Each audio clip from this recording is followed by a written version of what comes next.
Overwritten Overridden, an amphibia fanfiction by Arcadi. Chapter 1 Erasure. It was dark when she opened her eyes, or at least she thought she had opened her eyes. She wasn't quite sure of anything anymore, not since the helmet crept its way down, planting itself on her head, trapping her within her own mind.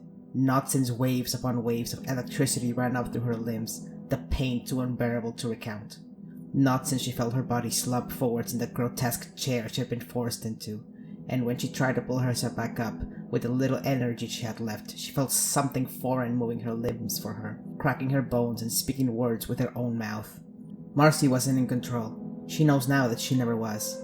Not now when she was hosting this, what did Andreas call it? Core creature thing.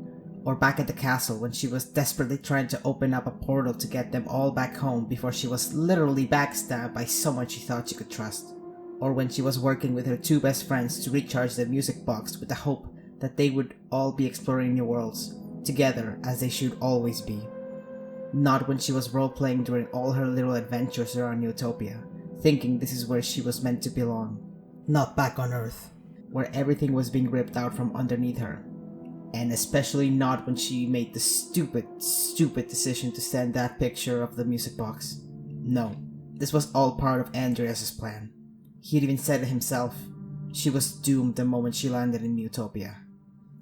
Oh, Frog, she really messed up. For someone so smart, you're not very perceptive, are you? Marcy froze. Or at least mentally froze. She wasn't too sure. Was that the core? Yes. We are the core.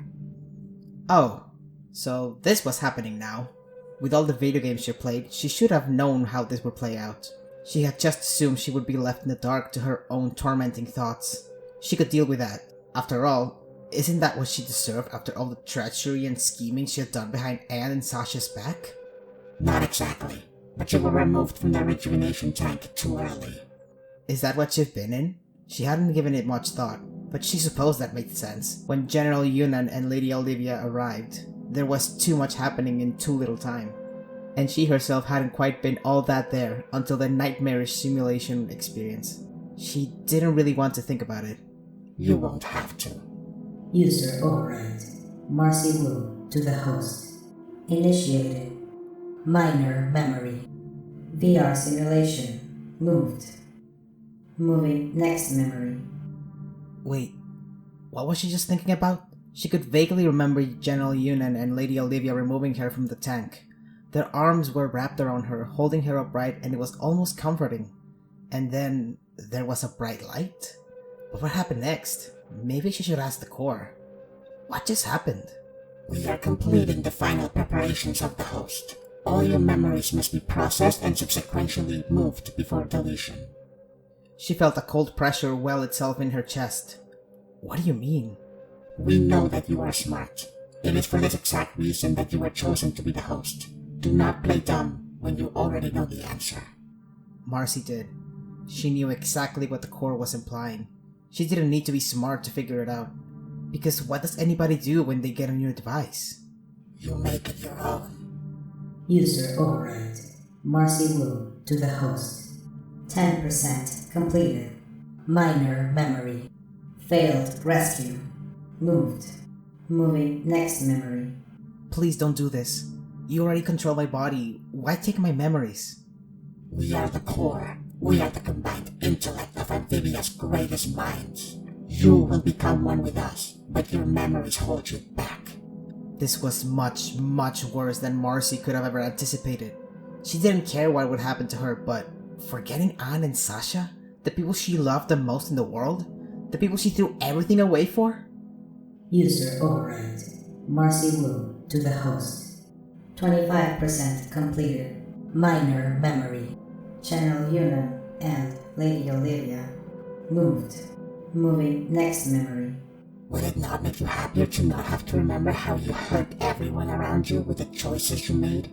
Marcy had to get out of this. She had to get back in control. Reaching out into the darkness, she tried to will herself to move her hands, her legs, anything to get her body back. But nothing happened. She couldn't feel anything outside. She couldn't hear anything. She couldn't see anything past the shadows. Why do you struggle? You know it's pointless. We are in control. No, she had to get back in control. She needed to see her friends again. She needed Anne and Sasha. She couldn't let what she thought were her final words to them be a small, broken attempt at an apology for the colossal mistake she had made. They deserved a proper apology, and she needed to do whatever it takes to fix all of this. And then maybe, just maybe, she might have the slimmest chance of being forgiven. This Anne Boonchoy and Sasha Waybright appear a lot in your core memories. Perhaps it would be faster if we moved them first.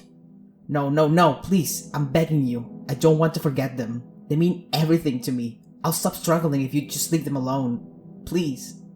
We can see they mean something to you.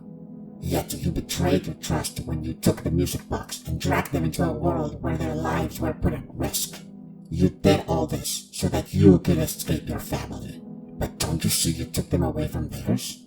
I never thought it would work. I didn't think ahead. I was being selfish because I was so scared that I would lose them. You've lost them all the same.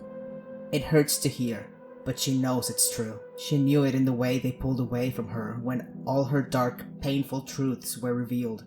Sasha's face of disgust and Anne's face of disbelief had said it all. She should have known sooner that her rushed and bumbling escape plan would never work. She should have thought about how her actions would impact them. But she was too oblivious again, like always, to her surroundings, playing out her own fantasy. I can make it right. No, you don't have to think of any of that anymore. Don't you see? You'll be much happier with us. User override. Marcy Wu to the host. 50% completed. Core memories. Anne Boonchoy and Sasha Waybright. Moving. Don't you think it's time to say goodbye to those childhood friends of yours? No, please, no! She could already feel it happening. Desperately, she tried to hang on to everything about them. For Anne, she repeated the soft sound of Anne's laughter, in the way it would hitch into a rumbling giggle the longer it lasted. The gentle touch of her hands in Marcy's own. Anne had never minded how much Marcy enjoyed physical touch. She found it much more grounding, and Anne was always happy to indulge. For Sasha, she clung to how her eyes would burn bright with the confident swagger that Marcy could never achieve. She would remember how she'd thrown open her arms, greeting them with a casual, "Hey girlfriend," before wrapping herself into an almost possessive yet all the same comforting hold. But had they always looked at Marcy with a look of shock as she held her hands begging, pleading that this was all for them? That she had given them everything? How she just didn't want to be a User override. Marcy Wu to the host. 65% completed. Core memories. Anne Boonchoy and Sasha Waybright. Moving. But what did they look like? Oh, Frog, no. She couldn't remember their faces. Did Anne have blue eyes, or were they brown? Or maybe that was her hair? What was her smile like? Did it curl into a soft, gentle smile, or was it more of a smirk of reassurance? What about Sasha? Did she always have blonde hair? Or did it start as something else? She vaguely remembered a scar on her face, but was it on her cheek, or across her eye? And how exactly did she get it? Did they always wear a weird assemble of armor? But weren't they school kids? Shouldn't they be in their school uniform? What even was their uniform? User override. Marcy Wu to the host. 80% completed. Core memories. Anne Boonchoy and Sasha Waybright. Moving next memory. Marcy paused.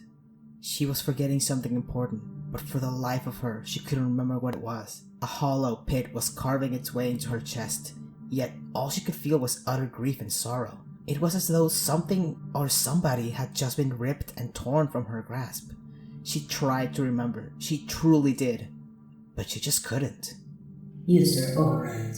Marcy Wu to the host. 90% completed. User name change. Marcy Wu to the host.